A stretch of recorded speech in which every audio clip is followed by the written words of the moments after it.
Hello and welcome to the Unnamed Automotive Podcast. My name is Sami Assad, and with me, as always, is my good friend and fellow automotive journalist, Benjamin Hunting. Say hi to the people, Ben. Greetings, human listeners. Did I say that weird? I'm sorry. Do you say what weird? Say hi to the people. I didn't mean to say it that way. That was really. I think you said it the same way you've said it 400 times before. I don't think you were listening. But Ben is not only is he a very good friend of mine, but he's also a established and very popular automotive journalist. Okay, you can find his work all over the internet.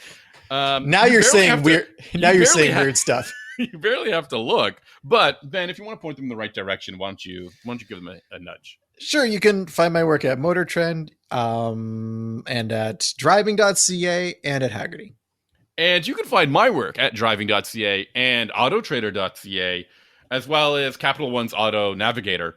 Ben, we've got some cars to talk about this week, vehicles that we don't spend a lot of time typically talking about, I think. Well, is that a fair way to describe them? In my case, it's because the vehicle just came out for 2025.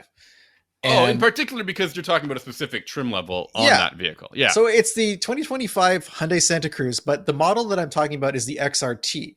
And for anyone who's, familiar with what's been going on with crossovers and SUVs over the last little while, and of course pickup trucks, everyone has to have an off-road model now. Everyone is trying to wilderness up their lineups, and XRT is Hyundai's latest way of doing that. Now, the Santa Cruz is their trucklet thing. That is, it's the old Santa Fe with a truck bed, right, Sammy? I thought it's the new Tucson with the new Tucson. Yeah. Yeah. It's a vehicle that I like. When it first came out, which was I think 2 years ago, I was pretty into it. Obviously there's direct comparison to be made with the Maverick, which I drove last week. When I first drove the Santa Cruz, I thought that in the top trim, the interior was much nicer, and that it just felt more comfort oriented and it had more power than the Maverick. Driving it a couple years later in XRT trim, the interior of the XRT is not fantastic. It's fine. Okay. It doesn't really come across with the same level of, I guess, impressiveness that it did before for me. But power wise, I still like the XRT very much. I don't know if this is true in the US, but in Canada, it's turbo only. Mm-hmm. I think it is the same way in the United States. Actually, I think in Canada, all versions of the Santa Cruz at this point are all-wheel drive turbo. I don't think you can get... Specifically in the US, the XRT would be turbo. Yeah, the XRT would be turbo, but you can get a front-wheel drive version. I think in the US, you can get the smaller motor. In Canada, you don't really have those options. They decided to... The pricing hovers around the $50,000 mark. That's right where the XRT is. You can get a model above that and a model below, but they all have the turbo engine. They all have all-wheel drive. Okay. So, can we slow down for a minute? Slow down for a sec. I can't, man. I'm just so excited. I need to talk to you for a sec because you're going on adaptive cruise control and I can't keep up.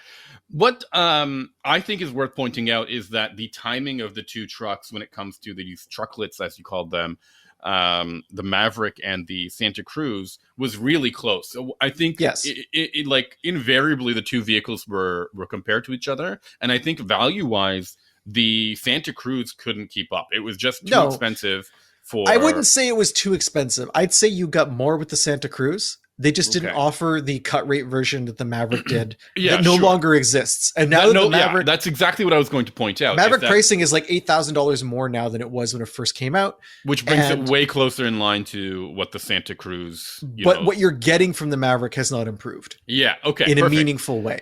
This is something I really just wanted to bring up. I think it's an important thing to talk about now. Sure. The other dichotomy between these two vehicles is that the Santa Cruz has no hybrid option, which is the most interesting part of the Maverick. Okay. And there's no reason why there couldn't be a hybrid because there's a Tucson hybrid, right? Yeah, there's a Tucson hybrid and a Tucson plug-in hybrid. So there's no reason why we couldn't have that for the Santa Cruz. I mean, maybe it's a line space thing. Maybe they didn't think they would sell as many of them. But the Maverick was the value play because of the hybrid, because of the low price. Now it's still the fuel mileage play, but it's not really a value-oriented truck, which changes things a little bit. The other thing about the Santa Cruz is we saw this before it came out in concept form. Hyundai had been teasing us with a trucklet for quite a while. So that was kind of cool to see it actually make it to the market. But the XRT, I drove this immediately. I actually drove this to the Maverick event and then drove it back from the Maverick event. So I had it in direct comparison with the Maverick. Okay. There is an off-road version of the Maverick called the Tremor, which I drove. We've talked a little bit about how it's a little bit silly to have an off-road version of the Maverick, given that it's not really its forte. Although, the Tremor does a good job off-road in the circumstances I've driven it. It has the different rear end that gives you the torque vectoring. It has more aggressive tires, it has a few other drive modes and whatnot that are intended to help you when you get off-road. So you would look at the Santa Cruz XRT, which is kind of their answer to the Tremor from a marketing perspective, and it just came out for 2025. But the reality is, all the XRT gives you in terms of off-road features are all-terrain tires and tow hooks.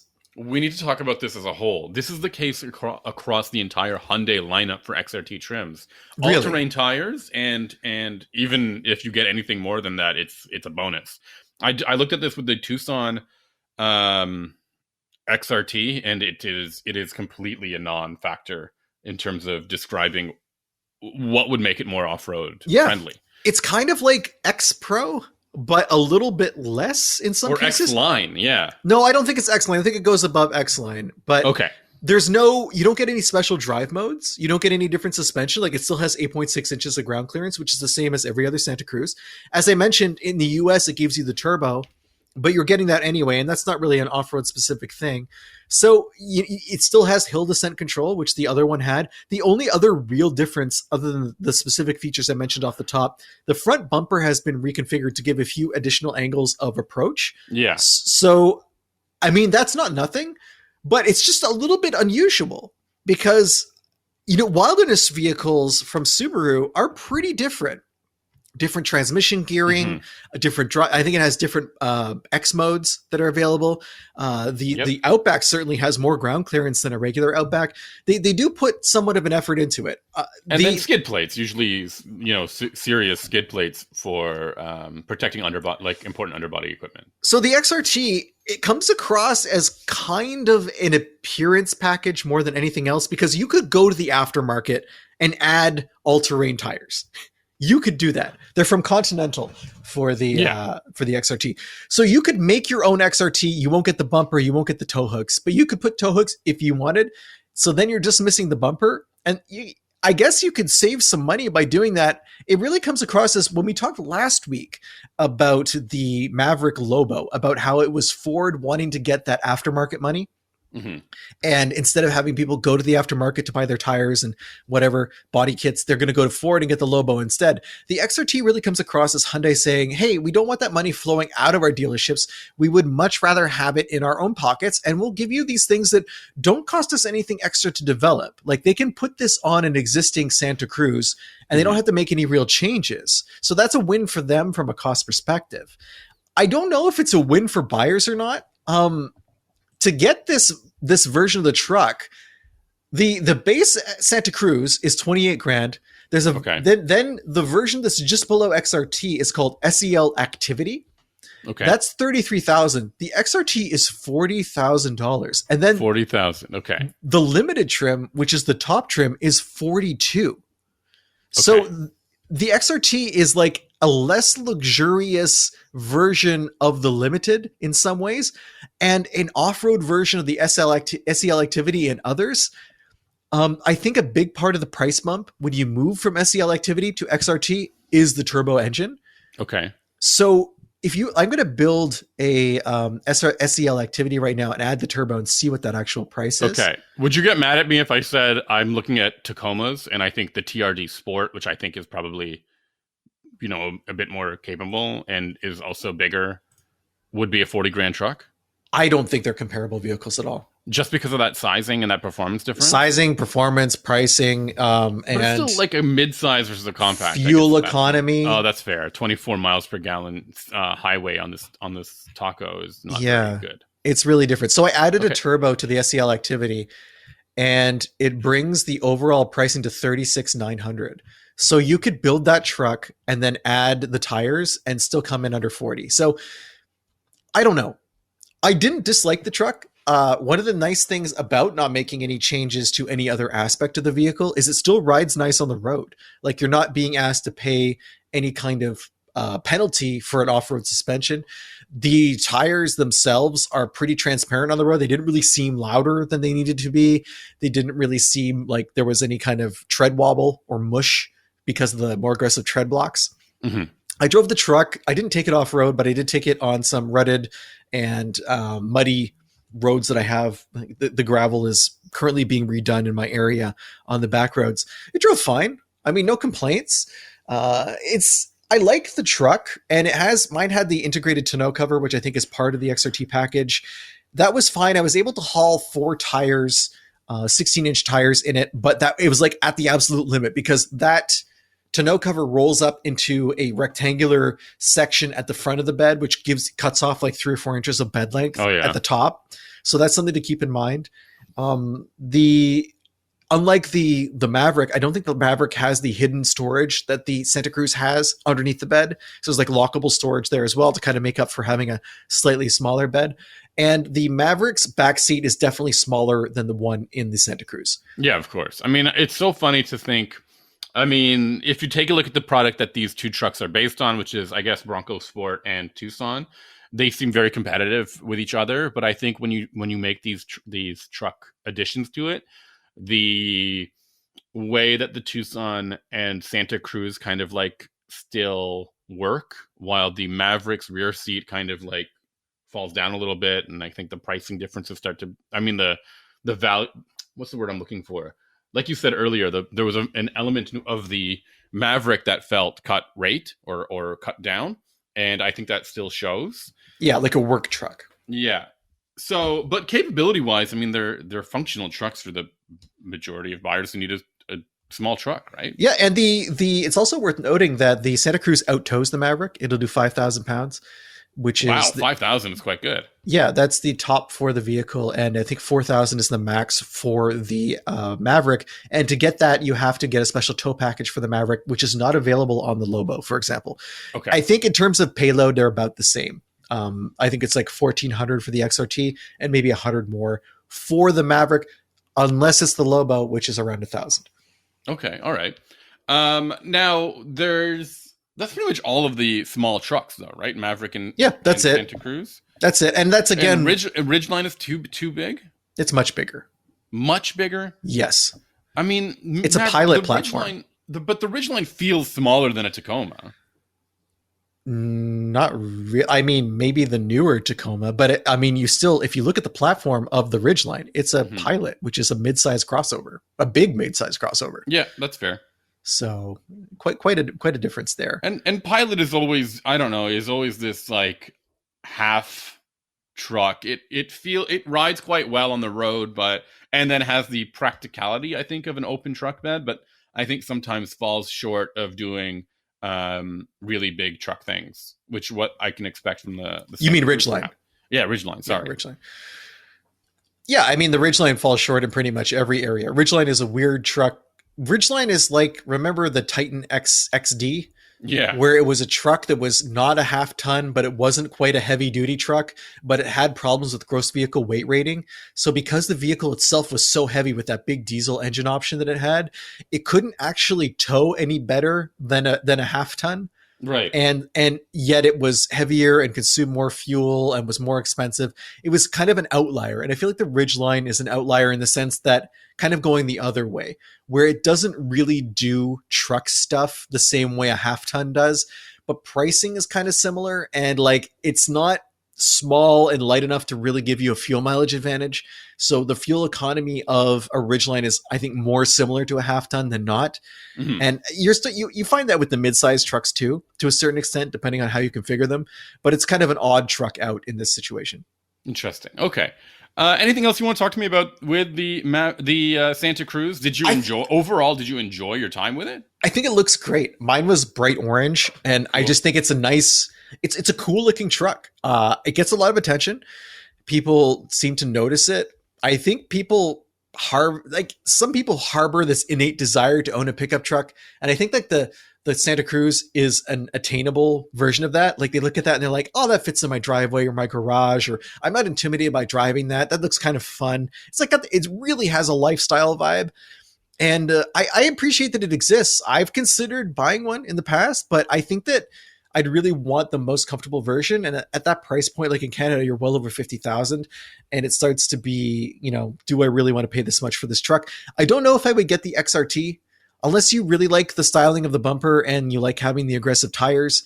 Otherwise, I would go for pretty much any other turbo version of the truck is going to give you a good experience. I think the power is much better in the XRT or any of the turbocharged Santa Cruzes versus the Maverick.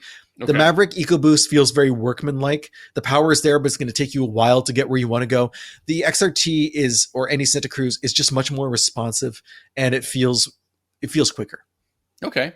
But like the question I had was, does it feel better? Like the day-to-day life experience with the Santa Cruz was still a positive one, right? I mean, better than what? And sorry, not better. I just want to know if it feels like a good truck. Does it feel like a Santa? Yeah, like basically it's fine. Yeah, I haven't driven a Tucson in a really long time, but it doesn't drive like a truck, if that's what you're asking. Okay, cool, perfect. Do you mind talking about what I've been driving lately? Do you want to talk about what I've been driving lately? I want you to talk about what you've been driving lately. I don't want to talk too much about it. I drove the 2025 Nissan Ariya. For 2025, not too much has changed mechanically with the Ariya. Now they support the NACS charging systems. You just need to get an adapter, which was included for me. I didn't get a chance to use it though. Why not? Yes, I just don't care. Like I didn't need to. I was going to say it's frustrating for me, the NACS standard. First of all, I don't want to be supporting the Tesla supercharger network. Mm-hmm. And I feel like forcing people to do that, it's not great. But the bigger problem I have with moving to a new standard is I already have a level 2 charger at home. Yeah, exactly. It cuts off, it fragments and isolates the people who have already invested in electric vehicles. And not just that, there are lots of fast charging solutions where I live that aren't NACS, so I have to use an adapter for those, which introduces another point of failure, a possible point of failure. Yeah. And it also makes it harder for me to store my charger at home if I'm going to have, obviously I'm not buying a new charger because I bought a new car. I'm going to get the adapter. Mm-hmm. But the adapter, like, do I leave it? I can't leave it on the charger, right? Because if I'm out in the world and I need to charge, I need to have the adapter with me. So that means every time I charge at home, I'm going to have to take it out of the car, put it on my charger, and then plug in. That's a hassle, especially in the winter. Plus, it means I can't connect to the where the charger has my charger has a way for you to plug into the rest on the side of the building, so that the charging section, the connector is protected. With this, I would not be able to do this anymore once I have the adapter on. So either I'm putting the adapter on every time because it's in the car, or I'm putting the adapter on every time because I want to protect the charging points. Or what do I do with the adapter when I'm not using it? Like, where do I put that? It's just all of these questions. You need to have a storage area in the vehicle, whether it's going to be in the trunk or something. It's annoying. Like that. It's annoying, yeah. So I didn't use it. I didn't really need to use it. I had a surprisingly uneventful time with my Ariya, which means that I never got caught feeling the crunch of the EV range or worried about how long it would take to charge at home. Even though I use a level 1 charger at home, I didn't have any concerns with it. It was actually pretty strong for a level 1 charger. The trim level in particular that I drove is called the Platinum Plus. It features the all-wheel drive system that's known as E-Force. There used to be what seemed like, I think, 8 trim levels of Ariya, and they're now more than that. It would have been like, is the actual trim level called like Platinum Force Platinum Plus E-Force? I believe so, or Platinum and Plus. That's 4 is like, instead of the F, there's a 4. Yeah, E4 Ors. Yeah. Okay. But now there are only 4 trims, so they've decided to simplify the lineup a little bit. It costs just around $56,000 US, which I think is an okay price for the vehicle. And my Platinum version of the vehicle had almost 400 horsepower, 389 ponies, which is really good acceleration. It can apparently do 0 to 60 in like 5 seconds, which is pretty good for a big truck like this. It's not like class leading, and I think overall that's like my whole impression of the Ariya is that there's nothing like really stand out and class leading about it. It feels like I feel like Nissan has a tough game ahead of it with all of its vehicles. Very few of them feel like they offer the most size, the most power, the best fuel efficiency. This is just is it just a placeholder in the showroom? I don't know about placeholder in the showroom. It seems like when you can't get an Ioniq 5 for months, and you don't want to get a Tesla, and you don't like the design of an EV6, and the Mustang Mach-E isn't up your alley, that you just go, I guess maybe I'll check out this Ariya, and it offers everything that the other guys are doing, and is the right price and the right size. It just feels like copying everyone else's homework, right? Okay. And I feel bad about that because I think Nissan has, first of all, Nissan had like a leg up on everyone with the Leaf in terms of electrification, and they should have understood what people wanted in a bigger, more mainstream vehicle. And I think instead they put all their money in the Titan XD.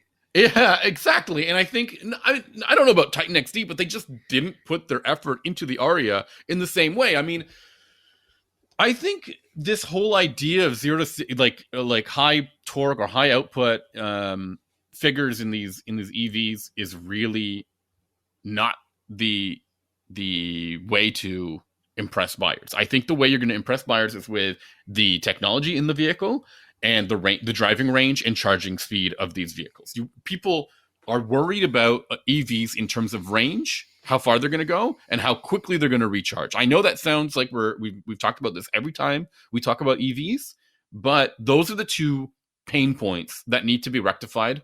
And I feel like the competition solved these problems while our Nissan is still like, well, it's good enough. And remind me of the range again? Did you say it? No, I didn't, but you can get up to 300 miles of range on. What is the up to? So that's with like a front wheel drive. Oh no, not front. Is it front wheel drive? Yes, a front wheel drive large battery pack. Okay. And then with the all wheel drive, you can get 272 miles of range. And that's what you had. That's what I had. Yeah. And there's multiple battery packs? I believe there are. Yeah, I believe there's 2 batteries and two powertrain choices. So what is the entry level price for this vehicle? Entry level is 41,000, 42,000 essentially, and top trim again is 56. Okay, that's a decent spread. It is an okay spread. It's not too much. I like that, and I believe in the US there is some form of like hands-free driving feature that hasn't been turned on for me in Canada. In fact, I will say that the lane keeping feature of the Ariya is probably one of the most annoying ones I've ever used. No, that's interesting because Copilot, it's called Copilot 360 or something? Pro-Pilot Assist. Yeah. I remember that being a really big deal for Nissan when it came out. And you're telling me that now that it's made its way into its EV, it's actually kind of a problem or not available at all. Okay, so 2 things. It's not available in Canada, the hands-free function. Okay. And what I get instead is a lane keeping assist, which works really well. However, it is the most annoying lane keeping assist in terms of asking you to put your hand on the steering wheel when your hand is already on the steering wheel. Oh, that's the worst. And I have that problem with BMW, and I think it's because I don't have like the grip pressure that they want, or like I don't get it. My hand is on the wheel, and it's like put your hand on the wheel. Oh yeah, and then it's like put your hand on the wheel. And some cars you have to like wiggle the steering wheel. Yeah, it has like a torque sensor. It's some inconsequential amount, right? That doesn't actually like move it, really, right? It's a problem because that did not happen in the Ariya. It needed me to move the car within the lane before it was like, okay, fine. No, it's a problem because like if you have continue your thing. Several times I would like wiggle the steering wheel and it would be like, that's it. Emergency performing emergency stop now. And I was like, why? Emergency stop? Yeah, I was so caught off guard by this. And I found it to be really like disturbing that it was so sensitive that my wiggle of my hand on the steering wheel was not enough to ensure it that I was in control of the vehicle. Now, I've had the issue where I think when you're in a straight line and the steering wheel has a torque sensor, so what it does is it measures whether there's any resistance when it moves the wheel, right? Because it's doing the steering to stay in the lane. But if you're in a straight line for a long time, the wheel isn't moving. So it has no way to know if your hand is there. And that's when I think I get a lot of these false alerts where it's like, put your hands on the wheel, even though I am touching the wheel. And Yeah, yeah. if you're in traffic too, if you're sitting in traffic and it's not a hands-free traffic system, you can have that problem as well, because chances are you're probably not going to be moving the wheel in any meaningful way because you're just inching forward. Yeah. Otherwise, I really I fell for many of the standard elements of this vehicle. I found that it had a lot of rear seat room. As I've talked about in the past, I use a rear facing car seat for a toddler, and it had plenty of room for that and the front passenger as well. So space is really strong in the Ariya, and I will say, like, the interior design is quite decent too. I had a blue leather blue, I don't know if it is leather, blue leatherette interior. What was the name of that BMW interior? Ventura? What was it? Venticular? Nascara? Vascara? It was something like vascular. Something like that. Yeah. Nissan's is not like that. Okay. My main issue with the usability of the interior is, one, it did not have wireless Android Auto, which I thought was... I find that still to be a little jarring. I find so many vehicles, even entry-level vehicles, come with wireless Android Auto, and this one required a cable, which just caught me off guard. I don't know why. Does it have wireless device charging? Yes. Okay. That is doubly strange then. Right. And then when you're not using Android Auto or Apple CarPlay, you're met with not the prettiest interface and not the most like user-friendly interface. It is both kind of clunky, and it doesn't seem to have the right information that I needed on it, specifically when it comes to like battery usability. Sometimes I like seeing how many kilowatt hours I'm using per 100 kilometers. And it took me a long time to figure out how to find that information. It turned out it was not in the infotainment system at all, but on the digital gauge cluster. Yeah. And my personal pet peeve is when you have information that's displayed on the gauge cluster that can only be edited on the infotainment system, and it's not clear as to why that is. Yeah, yeah. Trip meters like hunting. Trip meters are a perfect thing for this. It's now become... There are so many different ways for you to interact with the trip meter. It's either the dashboard controls, or maybe there's a physical button on the dashboard, or maybe there's a physical button on a gear stock or a windshield wiper stock at the end that will get you to that feature, or it's the infotainment system and it's buried in a menu, but the display is on the gauge cluster. There's just too many cooks. Yeah. I mean, I'm going to repeat myself. I think there's so much potential for the Ariya that is not being realized. I mean, I think if they emphasized how much space it had, how much practicality it offers, if they could just if they could emphasize any of the elements where it is better than an Ioniq 5 or a Mach-E or an ID4, I think they would make a bigger impression on everybody. But as it is, it just feels like everyone else. And I think that's a really tough game to play, because those other guys have been around a little bit longer, and they've built a momentum with both the media and the buyers. And they have features that this one doesn't. I mean, the 200 plus kilowatt charging feature of the Ioniq is really impressive. The hands-free driving feature of the Ford is really good, even though this supposedly has it in the US. I've used Blue Cruise, and I found it to be pretty good. And I just don't have that experience yet with the Ariya. Now, I'm going to run two things by you, and I want your reaction to potential to improve the Ariya. The first one is Nissan Ariya SER. What do you think? I believe they already have a Nismo model. Are you serious? Yeah. Or they've announced one. What does this Nismo model give you? Let me double check, okay? Wow, I was not aware of that. I was thinking small potatoes with SER, and then Nissan's like, no, hold on to my sippy cup. It has 450 horsepower. Okay. Oh, no, 430 horsepower. So 50 more horsepower, basically. Yeah. Okay. And it looks like a Nismo model in that it has side skirts, a lower front bumper, and like these red accents everywhere. Now, my second thing that I want to run by you, Nissan Ariya Pro 4X. Yeah, I mean, if we're gonna go XRT, this might be the way to do it. Pro 4X might be the bigger play here. If they just put some knobby tires on it, that would kill range, though, right? Like that would just murder range. Sure, but I mean, you're buying it not for the range at that point, I think. Okay, sure. I'm gonna send you the link to this Nismo which is totally a whiff, I think. I should add, I was going through a bit of a sore back from I guess just sitting at a computer forever. Just too much parenting. Maybe, but I found that I was worried that the longer road trips in the Ariya would be painful, but I actually found that those seats are really good, and I don't think people talk about them enough. I think that Nissan's seat, they used to call it NASA inspired gravity seats or something like that. And I know that sounds like a marketing gimmick, but NASA inspired is just a funny phrase. I actually think that they're actually very good. So I need to double back and say that is their potential killer app. Okay. So would you recommend this to anybody? No, I mean, unless you're really just unimpressed with Hyundai, Ford, and Kia and Volkswagen. So you think this slots in below the Mach-E for you? Yeah, for sure. Okay, wow. Yeah. Mach-E is very good, man. I think Mach-E is easily one of the two best choices in the class. It's interesting that you bring that up because we need a new vehicle in the fall, and prices because we no longer have government subsidies for, basically we have them at the provincial level, but even those have been cut here in Quebec for electric vehicles.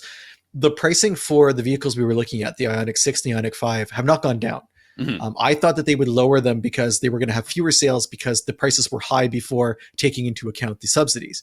Mm-hmm. So I'm starting to look around at alternatives, and I had the Mach-E rally last month, right? And we mm-hmm. talked about it. And I wasn't super impressed with it, but I decided to take a look at used prices on EVs because, okay, if we're not going to lease, then why not take a look at used cars, which is more my jam. Aren't they pretty aggressive? They're easy to find, a good price or a good deal on a used EV? So I thought so.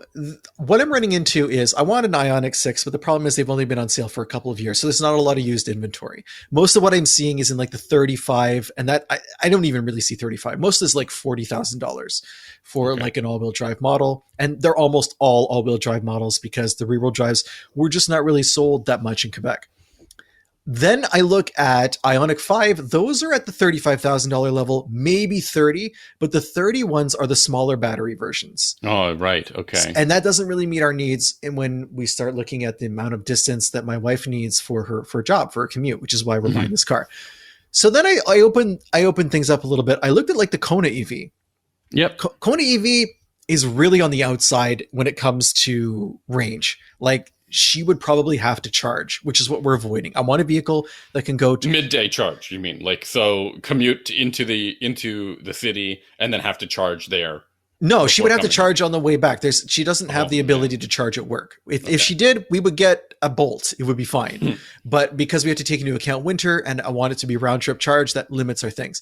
Those are very affordable. They're in the $15,000 to $20,000 range Canadian, which is pretty good. Yeah. But then on a whim, I'm why don't I look at I assumed Mach-E would be the same price as Ioniq 5. Mm-hmm. No, I'm seeing Mach-E's for $24,000 for a 2021. So most of the really cheap ones are rear wheel drive. You can get, I saw an $18,000 rear wheel drive Mach-E, which is not exactly what we're looking for. And it has 150,000 kilometers on it, which is, right around 100,000 miles. I'd have to look into, battery life and that kind of thing. But from what I've been told, the battery lives on these are 300,000 kilometers for most EVs. That's what's coming into the wrecking yards right now. Okay. So that means I'm not super worried about mileage. I'm more worried about warranty for other things. But if I want something with about 60,000 miles or 100,000 kilometers, you can get one for 25, 26, and you can start to get all-wheel drive around that point. So it's something I hadn't considered because I'm not in love with this vehicle, but you talk about it a lot in terms of being something you like.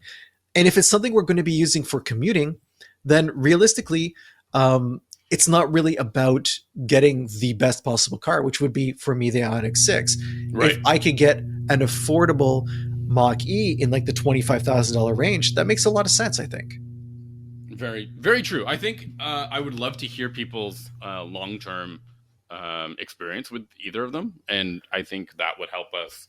That would probably help you get some insight as to how these vehicles have aged. Yeah, if there's anyone out there who has a long-term Mach-E experience, I would be open to hearing about that for sure. Because the resale value difference between the two vehicles that, you know, came out around the same time offers so many of the same features. To have that drastic of a difference in resale value is kind of intriguing. Yeah, I'm going to double check right now just to make sure I'm right about that for the Hyundai. But this is essentially what I have run into when looking for these vehicles. But if anyone out there, okay, so this is it's funny because I chose Ioniq instead of Ioniq 5, and I'm like, oh, $13,000, and I'm like, oh, for those like Prius competitors. Yeah. I mean, they're not bad vehicles. Yeah, so I'm looking at 2022s for the Ioniq 5, and there's two for like 28 grand, and they're under 100,000 kilometers, but there's nothing in like the $25,000 range. It jumps from there to 35,000. All right. So, yeah, I encourage everyone to head on over to our website, unnamedautomotivepodcast.com. There's a contact form there. You fill it out, and it lands in our inbox. So if you do have any experience with these vehicles, just let us know. Or if you want to talk about anything else, we're always open to hear from you. And we love answering people's questions on the show. So if you've got questions, send them our way.